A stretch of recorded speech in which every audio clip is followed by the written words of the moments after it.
Welcome, episode 164, the Beefy Boys breakdown. We're going over UFC Fight Night, Allen versus Curtis 2. Our last fight night we kind of had to get through before we get to 300. Yes. So close. It was a rough 4 weeks. Folks.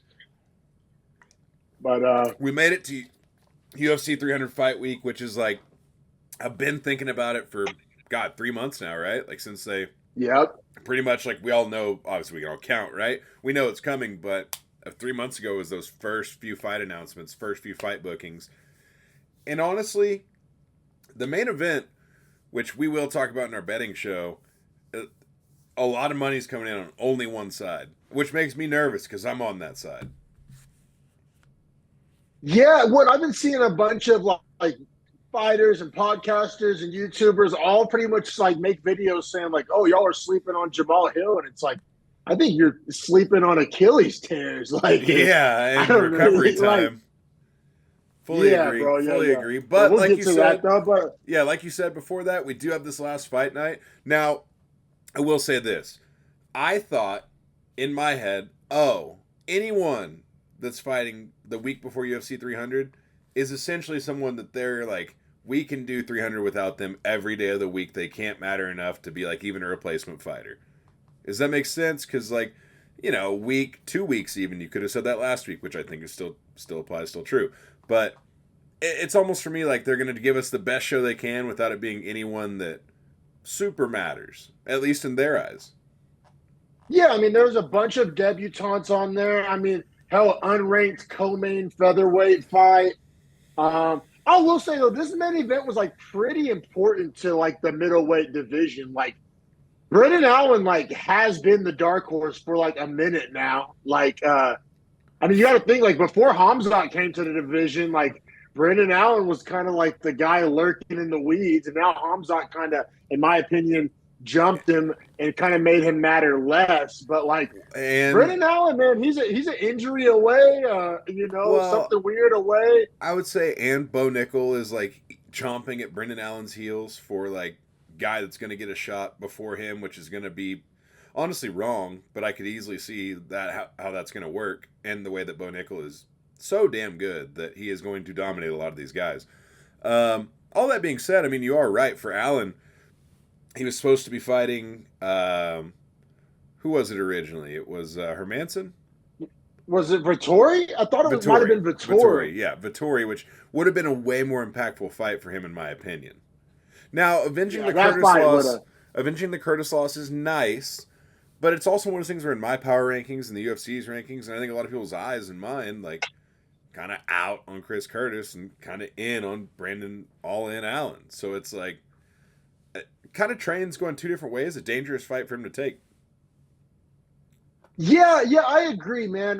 Because it was weird. Like when you start breaking it down on paper, Allen, I mean, we all view him as better, power rank him as better, whatever. Like, but there's this elephant in the room that like he got knocked out by Chris Curtis. Like he didn't lose a close decision. Like he got knocked out, so you can't really say it was a fluke or anything like that. And but you're right. But Vegas saw it. Like Vegas had Brendan Allen at minus 235 here.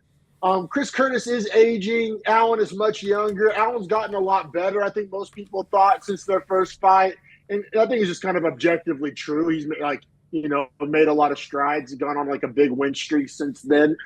So I actually the Vettori fight would have been more impactful and a bigger fight. But like, honestly, the fight was cool because it got to like, there was this one kind of blemish on Brendan Allen's like outstanding resume. A chance to right the wrong. So like maybe not the fight we wanted, but maybe the fight we deserve, or like I don't know how you want to word that, but almost like the best fight we could get being a week away from 300. Because I don't know how many other like big name fighters would have even considered fighting the week before 300. They probably would have just been like, "No, I'm gonna go watch 300. Like I'm gonna take that off." Yeah, and we got to dive into these scorecards here. Round by round is going to be super important because I basically disagree with the entire internet. And so this is how you know that, like, I do this show from a genuine place and give honest takes. Like, I'm not out here pandering, trying to, like, agree with the masses because I disagree with just about everybody that has an X account. So I'm ready to go round by round here. Yeah, I just got the judges' scorecards pulled up now. Sounds like you and I are going to be closer to how we view this fight. No judge scored this fight the same, which I obviously is important to note. Um, and it is a split decision. So all that being said, yeah, we'll get into it. Round one, um, man, I thought it was a close first round. I scored it to Brendan Allen when he got to Curtis's back. The damage I felt like was close to even. Strikes pretty close to even as well. I think it was like 12-15. It was pretty low. It was mostly Allen getting some good control and position dominance that I scored around 10-9 for him.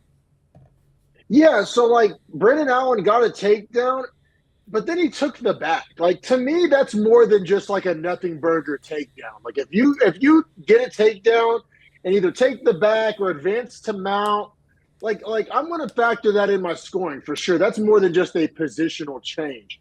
Um, and then yeah, you look at the strike numbers, slight edge to Brendan Allen, got some decent body kicks in there. It was yeah, I have no problem giving Brendan Allen to round one. I don't even really have the word close in my notes for this round. I thought this was maybe one of the easier rounds to score. I thought it was close in terms of damage, but not really close in the other facets of scoring, if that makes sense. Yeah, well, and I think that's like a microcosm of this whole fight. Like if this was a boxing match, sure, Chris Curtis, like let's roll out the red carpet. It was not, and it was what Brendan Allen's coaches were telling him the entire I fight. Like know. I like that. this is an MMA fight. Like get some takedowns. Like win the positions, the transitions, the scrambles, the like the grappling. This is not a boxing I match. Like mean, it wasn't. yeah, to be fair, Chris Curtis and Sean Strickland both are one dimensional offensively. They don't throw a lot of. I mean, I guess Sean Strickland does have the front teeth, but Curtis throws no He kicks. abandons it. He usually abandons it after a round or two. Sean Strickland. Right? Yeah, but it's like, yeah. So I mean, that one-dimensional attack it is what it is. That's just how they fight. So, like you're saying in a boxing match, yeah, of course Chris Curtis can be successful because that's literally what he wants. That is what he would prefer. It's his actual best attribute in the martial arts that we're mixing here. So, yeah, to Brendan Allen's point as well, and to his coach's point, I should say, he's a way better grappler, and he's really good at getting a takedown and getting to the back. He's specifically good at that, like Aljo. That's Aljo's technique as well, is that when he gets takedowns, he's able to get to your back almost immediately. That's how I beat Sandhagen. So I will say, all that being said, Chris Curtis and Sean Strickland do have underrated rear naked choke defense. They don't have good jiu-jitsu defense because they let people get to their back, but they don't get choked out when they're there.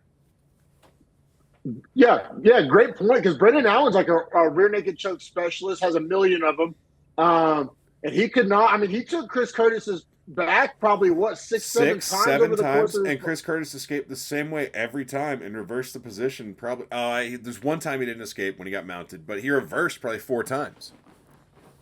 Yes, for sure, man. So we'll keep it pushing to round two. No, I thought this was Curtis's best round of the fight. Fully I agree. thought Chris Curtis definitely won two. Don't have the word close in my notes. It was the significant strike numbers. I mean, the signature classic Chris Curtis body work. I love how Chris Curtis goes to the body. Before we were out on Chris Curtis, like when Chris Curtis first came to the UFC, I fell in love with his body work. Like, and I still do love it. Like when he decides to go to the body and go forward and not just wait to counterpunch, it's awesome to watch. It's so strange how great he is with 2 weapons in an 8 weapon like fighting game, if that makes sense. Like, knees, elbows, feet, hands. He only has good hands. He never throws elbows, he never throws knees, he never throws kicks, but he's so crisp with his hands. Yeah, I love when he rips to the body, man. He may go to the body better than any middleweight. It's really impressive. So, I like Chris Curtis's round two. No, sounds like we're lockstep. No controversy so far. None so far, and all the judges actually agree so far as well. Everyone I think on earth has 1 to Allen, 2 to Curtis. I think that was pretty straightforward rounds, honestly. The easiest rounds of the fight to score, in my opinion. Now, 3, 4, 5 get a lot more difficult. They do. They get a little murky. like some Oklahoma pond water. Yeah, red But like, clay, Thunderbird. so I mean, this in round three is where Chris Curtis probably lands his best strike of the entire fight. I mean, I would say, or close to it. He wobbles Brendan Allen, like pretty bad. But then this is where it gets weird to score, right? Because he wobbles Brendan Allen, obviously wins the damage battle, but Allen, then like Allen, when he was wobbled, immediately gets taken down. yeah, I was gonna. That's what I was gonna say. Is when he was wobbled, he did land one massive overhand right that Chris Curtis. It stopped him from pursuing that finish at the moment, and he was like, "Whoa, what the hell was that?" And that's what allowed Allen to get that quick takedown. I mean, Allen was wobbled. Like you could tell he was wobbled. He was hurt bad, but then this is going to sound a little weird, but this is kind of how I view this. Like, he was hurt bad in that moment, but then like Curtis couldn't do anything with that, right? Oh, I, that's Like yeah. the He got check hooked, like check overhand righted, pretty much coming in the finishing. Wait, what could have been a finishing sequence? He ate a hard shot and got taken down on. like I score that round for Allen, which I think a lot of people aren't going to like, but like Allen won the vast majority of that round, quote unquote, got his lick back. Like Not to mention, it wasn't like he got the takedown and just like held on and stayed on top. He immediately took his back and was threatening a rear naked and had him flattened out. back again. And I know you're not necessarily supposed to score rounds off of like strike numbers, but by the end of the round, he had more significant strikes landed in that round, which so it's not the end all be all, but you combine it with everything else to paint a full picture. And so you gave round three to Allen too. I thought that was going to be like controversial. No, I gave round three to Allen. Just like I said, I mean, getting in the back and actually he was legitimately threatening the rear naked choke. That was the round where Chris Curtis pretty much was having to just wear a backpack by the time he got up, and he's telling his coaches like, "Stop telling me what to do. I know what to do. You're telling him what I'm going to do." Which, Yeah, once again, to Chris Curtis's rear naked choke defense credit, he is so slick with it because he literally tells his coach like, "Stop coaching me. I know exactly what to do. He's going to hear you." I think he used the verbiage like he's not about to get this choke, Yeah, which was it was pretty badass. It was like it kind of reminded me of like Max Holloway like showing Ortega how to like defend the punches. Like he was like I got this. Like I'm in no trouble here, which he really wasn't, man. Like Brendan Allen was not about to win that fight by rear naked choke, which is wild because that's how he wins most of his fights. which almost Now we'll makes me keep wonder. pushing. I mean, that does make me want to ask like, are we giving Brendan Allen too much credit for the have? I mean, I think that positional control in and of itself, having someone's back, is enough. Yeah. No, I think no, I when you're it's just like one of those rounds which we'll get to actually there's fights like this later on the card where like if you're defending the whole round yeah maybe the other guy didn't get like a ton of offense off but it's like if you're defending the entire round like I can't really score that round for you right like Yeah, agree. but we'll keep it pushing to round four man four Brandon Allen got two takedowns kind of like spent the last minute of the round kind of controlling. Um, the exchanges on the feet were Curtis pretty was. even. I thought Curtis was landing hard body shots, and that's why Brendan Allen went for the. He was getting hurt by body shots in round four. You're not wrong. You're not wrong. But hear me out. Here's kind of what every time I would think, oh, Chris Curtis is about to start like piecing him up and widen this margin here. He would eat a big shot. Like Brendan Agreed. Allen was not like winning the exchanges, but like they would have these exchanges where like both would land, and Chris Curtis could never really like a period on the end of the sentence. You know what I mean? Like he would have like a nice little like hook, like a little catchphrase. Like he would start the sentence really nice, but by the end of the sentence, by the end of the exchange, it was like Brendan Allen had made up some ground. He did the second time Brendan Allen got the takedown and tried to get to his back. He did reverse that, get on top, and do some ground and pound in round four as well. I thought, from a pure damage standpoint, that Curtis definitely won the damage in round four. And once again, Brendan Allen controls all the grappling, but I don't feel like he was as dangerous with it in round four. I actually scored round four to Curtis. And I think that's fair. I think if there's one round that's going to be controversial on my scorecard that I would be open to rewatching or reevaluating, it would be round four. There was this theme throughout the fight. It wasn't just round four. It kept happening where like every time Curtis would be like on the road to success, Brendan Allen would grab the steering wheel and do a hard left with it. Like for example, Chris Curtis, great round for him, right? A lot of damage, right? Spent the last minute of the round on his back. So like every time I the Chris Curtis sails would start to get some wind in it, Brendan Allen would do something to just kind of deflate take the air out of the balloon. I said it wasn't a great round for Allen. It's just every time I started to kind of ride that Curtis momentum, Allen would just change the narrative, give me something else to think about. So yeah, I gave it to Allen. It was very close. Probably the hardest round to score in my opinion. I could probably be talked out of that.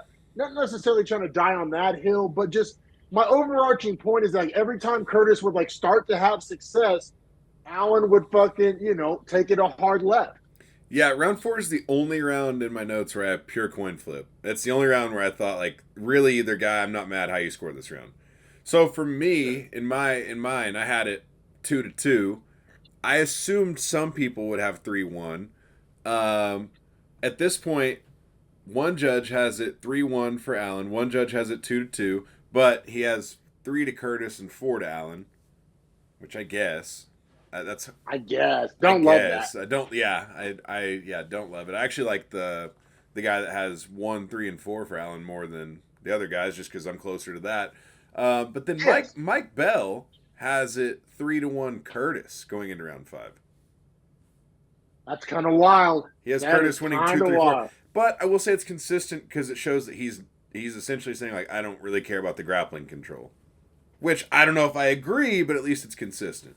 At least it's consistent. And I just want to make my point. Everybody on X on Twitter was just saying how in the world could anybody with a brain cell arrive at 49-46 Brendan Allen? It's a lot of those rounds were coin flips. So short answer, that's how. And B, it's every time Curtis would start to do something good, he would get taken down and get his back taken. It was, and then to Brendan Allen, a reason why a lot of these rounds were close, because he would have his back or have the mount, and then he would get reversed. So these rounds really were coin flip rounds. But to say I don't know how you arrive at that conclusion. There's multiple paths to arrive at that conclusion. Yeah, a lot of different rounds that can go either way. Round 2 is the only round that can't go Brendan Allen's way. The other 4 can be scored for Brendan Allen. They can, yes, and I just so happened to actually do it. Now round 5, I thought was another very close round. Another round where Chris Curtis gets the reversal and kind of won the start of the round on the feet.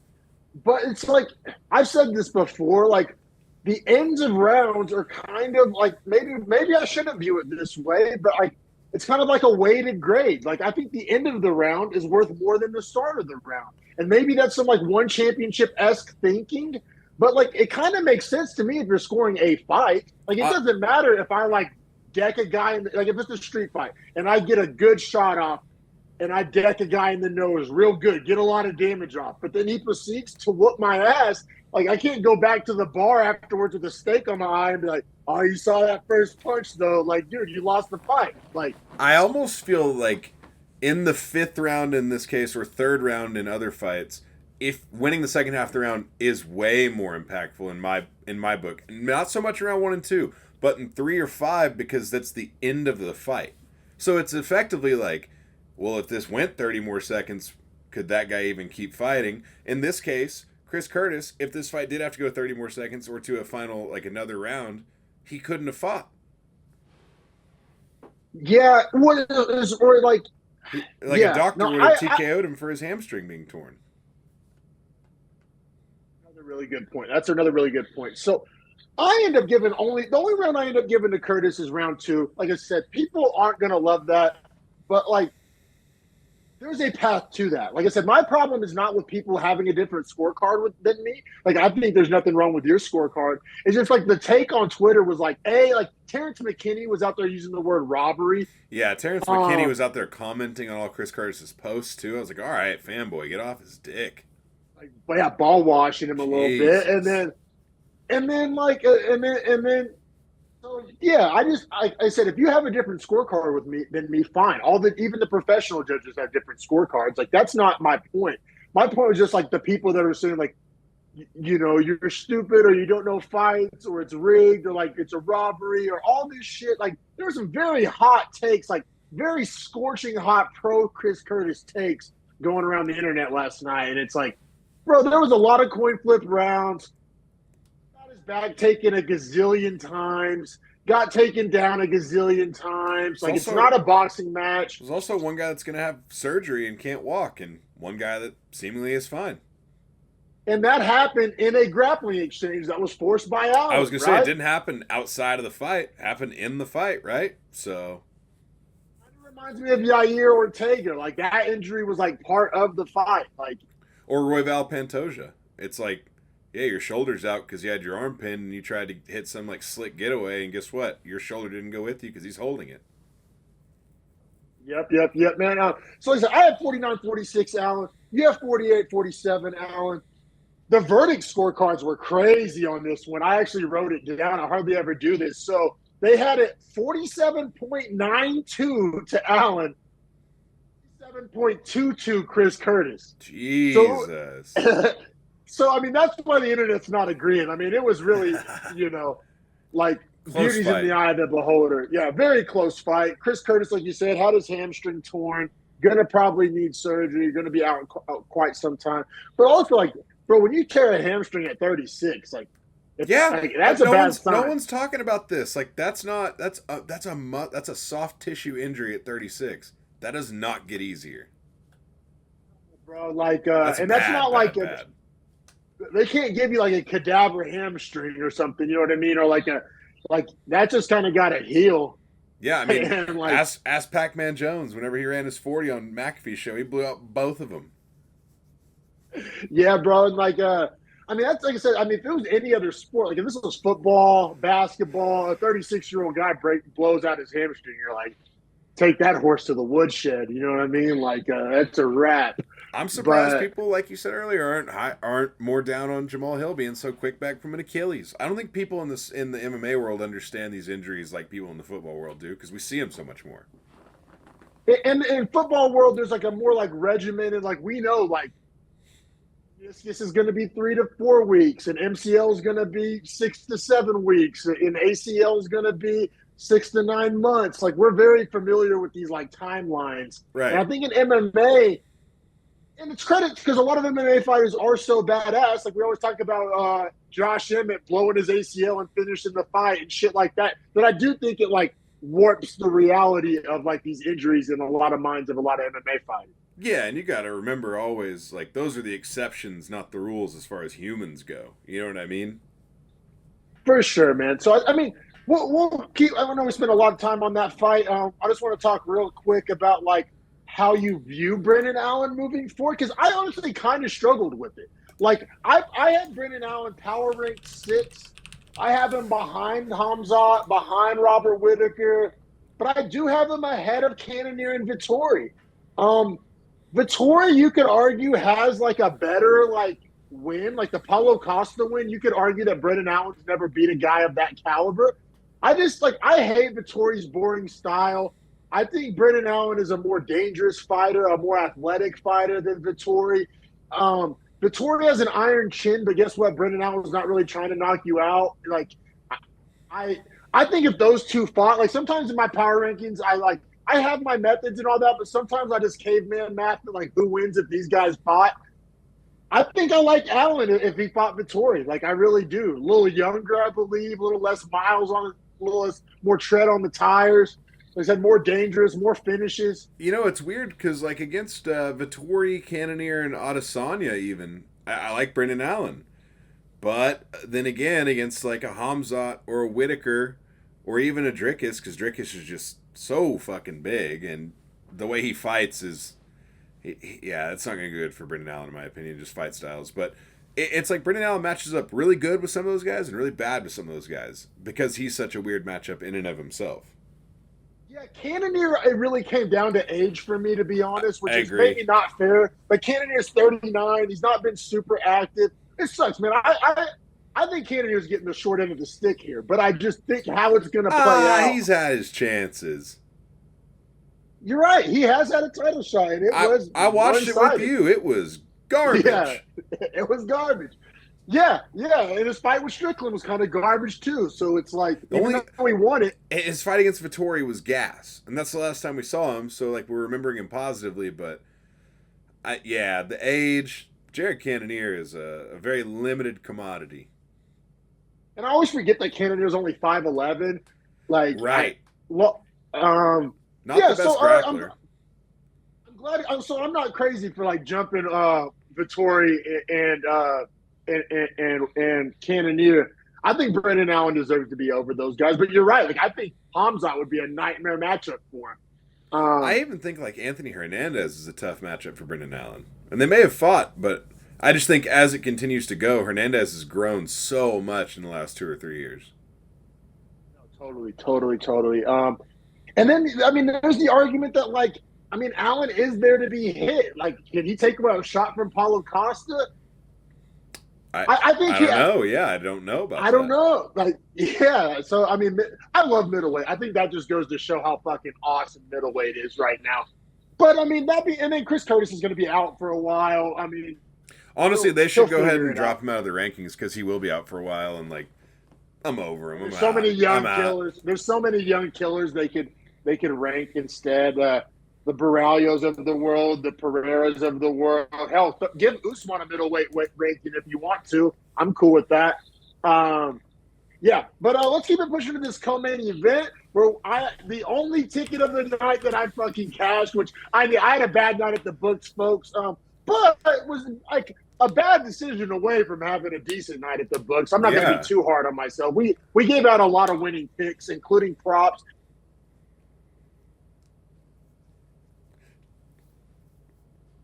might have lost some audio Oh boy, there. Oh, there we go. We're back. We're back. But yeah, we did give out this dog for people at home. Uh, End up getting Damon Jackson here, plus 155 when the fight starts against Alexander Hernandez, minus 180. I do believe we got better value than that, though. we got him at plus 170. So shout out El Dorado Caesar Sportsbook. That for once you did right by Yeah, they usually like to really shaft us, but that was the shafting in this fight was tried to be done by one judge.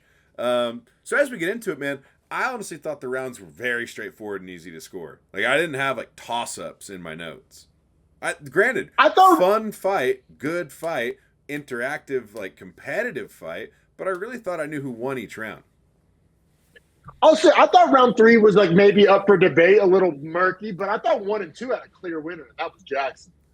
Yes, and so yeah, so I agree with you. I have 1 and 2 for Jackson, 100%. Now Hernandez dropping Jackson in round three is the only thing that made me think like, because most of the round after he drops him, Jackson like battles back like a soldier after he gets dropped, and honestly fights him pretty much even.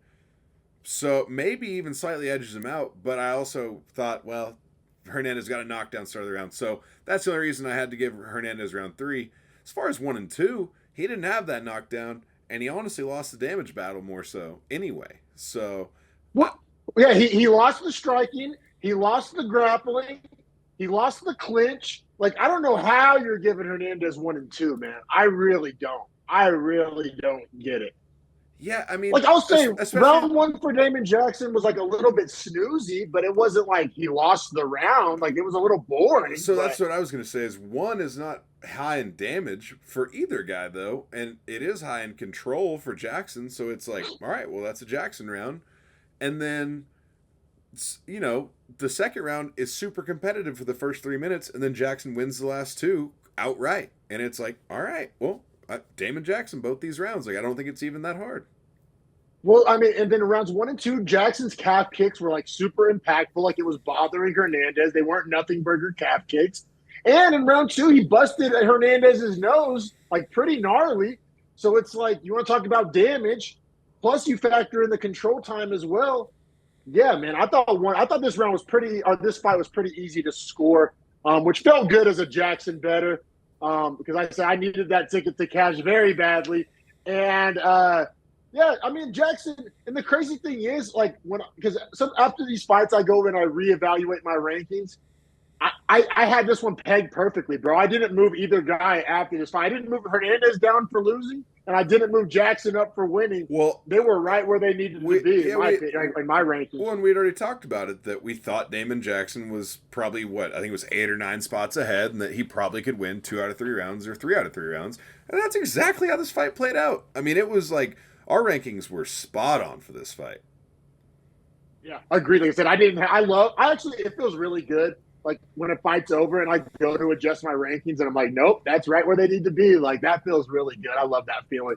But yeah, I mean, Damon Jackson, he's 35. He's already proved that he's kind of not like upper echelon. But I still think there's a lot of fun fights you can do with Damon Jacksons of the world. You know, I mean, like that, like 20 to 30 level of like featherweight is stacked right now, at least in my rankings. I mean, I got Nathaniel Wood in there, Sean Woodson in there, Yusuf Zalal, Nate Landwehr, David Onama, Billy Q, Pat Sabatini, Cub Swanson. Like, there's just that level of featherweight is pretty intriguing. I feel like Sabatini and Jackson would be a really good fight, because I think Sabatini's probably toward the higher end of that. And I think the UFC probably wants to give Damon Jackson at least one more chance to get top 15, top 10. I think they'll give him a good booking. Like, when I say good booking, I don't mean good matchup, but I mean someone that'll elevate him as far as the division's concerned. Totally, man. We'll keep it pushing here. Up next, we got Chepe Mariscal versus Morgan Charrier. This fight was awesome. I'll be real. Whenever this like card got announced, I was kind of wondering why this fight was like as high on the main card as it was. Turns out they know what they're doing over there at the second floor of the UFC Apex, man. This was I mean, this fight exceeded my expectations, to be honest. Like, this fight was awesome. Crazy pace to this fight. Crazy pace. Yep. Mariscal, I had him as a 1-star pick. You had Charrier as a 1-star pick, but I think we both kind of talked about how we weren't going to bet him on anything, essentially, because it's one of those fights where it's like, yeah, either guy can win. And we do have a split decision here. And what's crazy so, like, is, once again, like, we had these guys, like, right where they needed to be, basically. Actually, I ended up moving Chepe Mariscal up quite a bit afterwards, but, like, just because I had him too low. Like I needed to put a little more respect on Chepe's name. Yeah, and I think I had Chepe 2 ahead of Charrier as far as my rankings. So I pretty much saw this as a pick'em. So at plus 110, it's like, yeah, that's about right. I mean, I'm not jumping for the value, because that's about right. That being said, man, this was for me, Mariscal just trying to make the fight grimy as hell as often as possible, which he does a good job of. Yeah, see, he does a good job of it, because it's almost like coach speak, like almost cliche. The announce team always makes that reference of like, oh, this guy has to muck it up. This guy has to make it a dogfight. They'll throw that out there, and it very rarely actually happens. This was a prime example of like actually happening. You know what I mean? Absolutely, yeah. And like Mariscal, one thing he does, even though he's fighting like a brawler style fight, and what we saw Trevor Peek not be able to do, is Mariscal actually cut the angles, hold you on the fence, and keep doing damage in the transitions between those positions. He's not just getting tagged up trying to get to that spot. Yes, and it's not like emotional. It's not. Yeah, no, it's like technical brawling. You know, brawling with technique. Yeah. Like, yeah. Absolutely. No, for sure, brother. How'd you score round one?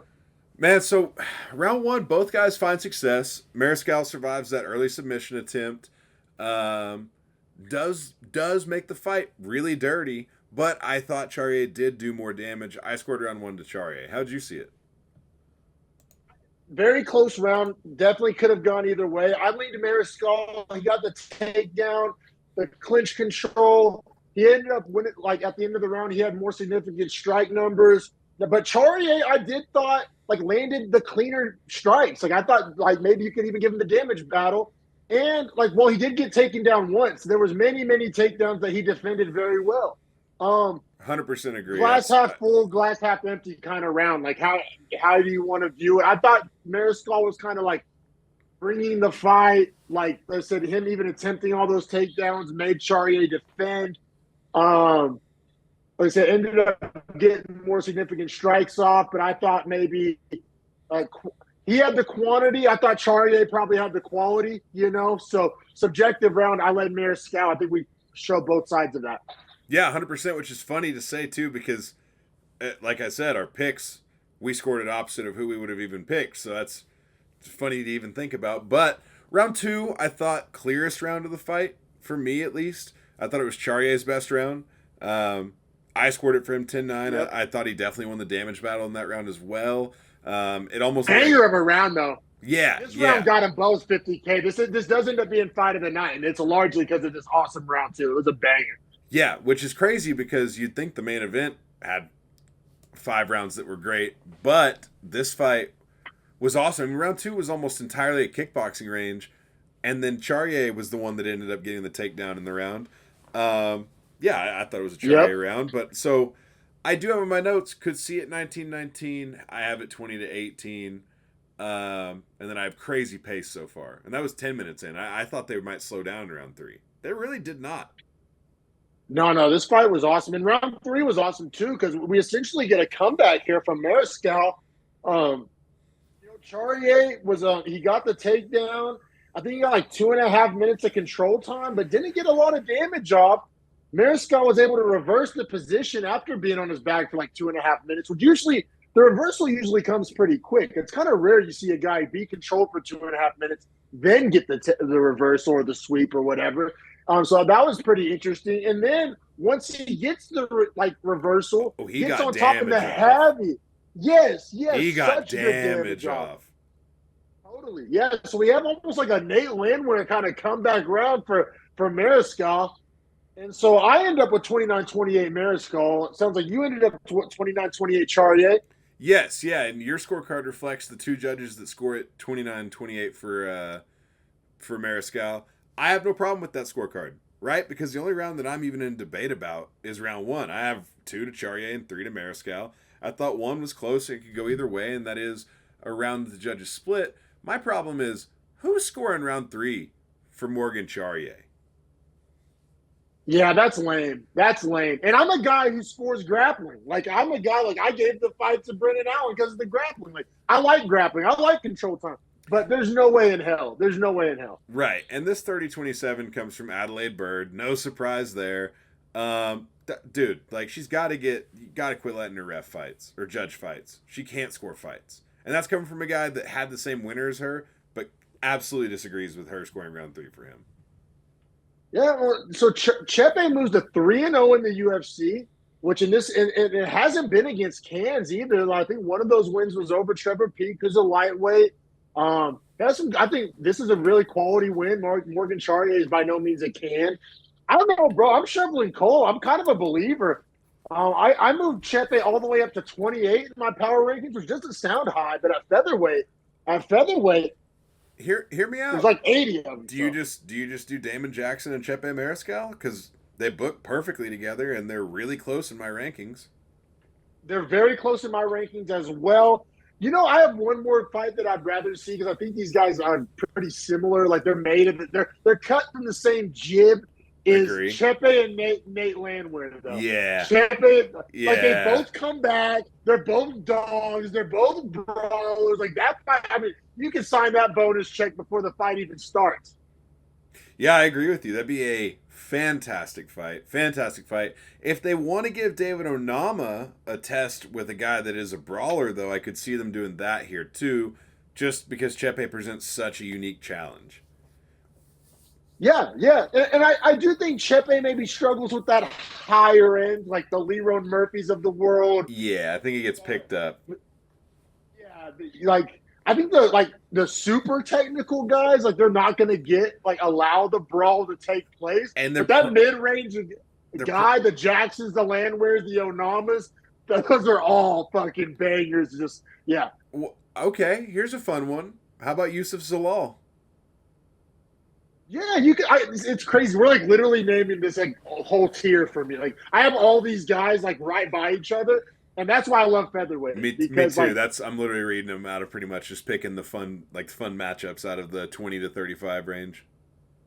you could argue that like 16 to 30 is just as interesting as the top 15 in featherweight. Like It's just seriously. as fun. I'll say that. Like Yeah. the fights are so fun. Yes. 1,000% agree, man. Yeah, and then Charrier, I don't think I like lose a bunch of stock in Charrier. I Like, scored I it for mean, him. yeah, yeah. I mean, I still think there's a lot of fights you can do with Charrier. I think Charrier, Fernando Padilla is awesome. Ooh, Charrier, Padilla and Charrier is fun. Steve Garcia. Yeah, yeah. I mean, Danny Silva, Colabao, like all of those kind of like level of guys. Like I think there's a bunch of Colabao, awesome fights you could do with Charrier. I think if they want to get Charrier back on the right track, I think Colabao is a great fight for him just because style matchups, Charrier is going to do really well in that fight. Agreed. Like an Andre Philly, maybe even like that type of like that. That'd be fun. That's a dangerous one because Feely has Yeah, some dangerous counter power. totally, man. No, I don't know. I love featherweight's deep as shit, dude. But let's keep it pushing here. You got Ignacio Bahamondes, minus 310, 6'3", huge for the weight class. Trains with Bilal and the boys up in Chicago. Taking on Christos Yagos plus 250. And this was such a lock that our only debate was how it was going to end. Bro, I fully agree with you. I took Bahamondes by KO TKO. Shut the fuck out. Shout out to you. Shout out to you. You win the debate. You win the debate. Bragging rights to you, good sir. I'll be honest. I got a little worried because he was rocking Yagos hard to the point where I was like, oh, he's going to drop him. Yagos is too fucking tough. He's going to just choke him because he's tired of hitting him. And then he kicked him square in his jaw. Switch left high kick. Beautiful. And that was after already landing a spinning hook kick and a bunch of hard punches on the fence.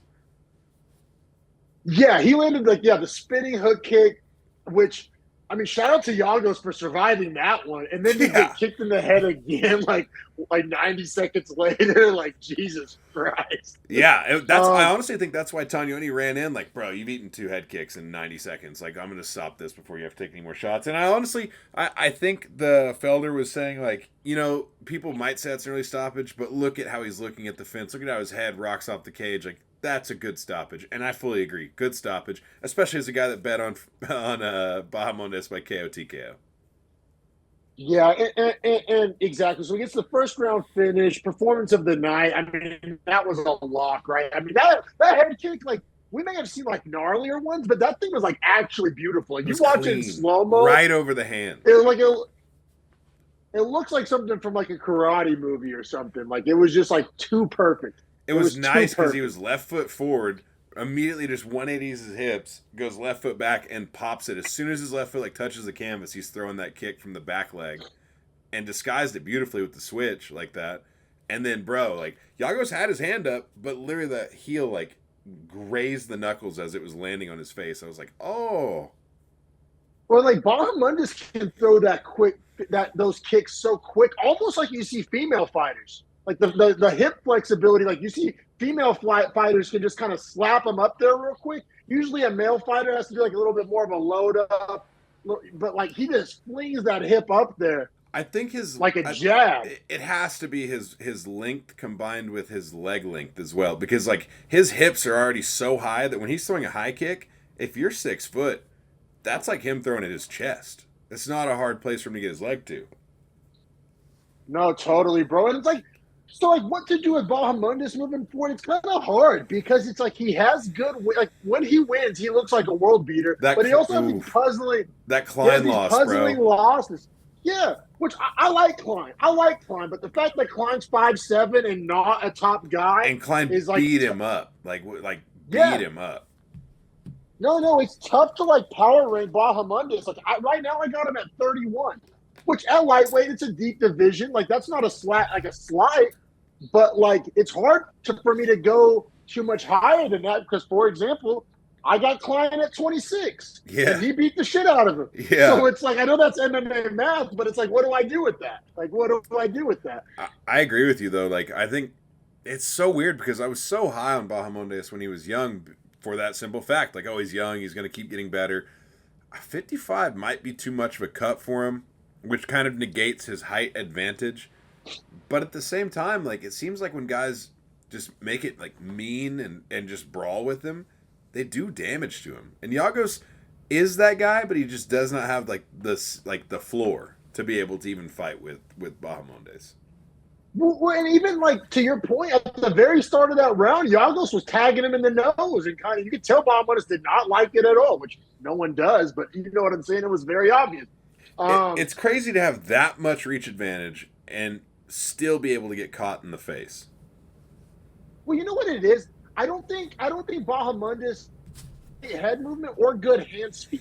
He has great kick speed and great like distance management, but like I think like athletic guys like Yago, say what you will about him, he's a very like explosive athletic guy, and like he was like quite literally beating him to the punch at the start of the round. And as far as Yagos goes, man, I'm pretty much I have him down here with like Jordan Levitt and Kurt Hollabar, like slightly above Natan Levy, like.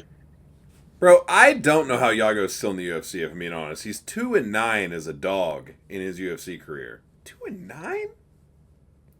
But that may be the reason why. Like, clearly he says yes when they call him, right? Like, clearly he says Yeah, if yes you're gonna when be a they call dog in 11 fights, like holy shit. But like, bro, yeah, Vegas is saying you're not better than 11 guys in 11 fights in 3 years' time. Like, the UFC should take a notice. The guy's not quality. No, for sure, man, for sure. I am pretty much out on Yagos. Yeah, great win for Bahamondes. It's just like he's so hard to project for because, like I said, if he has like high highs and low lows, like what do you do with that? I fully agree. He's a roller coaster fighter, which is like it's easy to bet on him when he's a big favorite. It's impossible to bet on him in a close fight. For sure, man.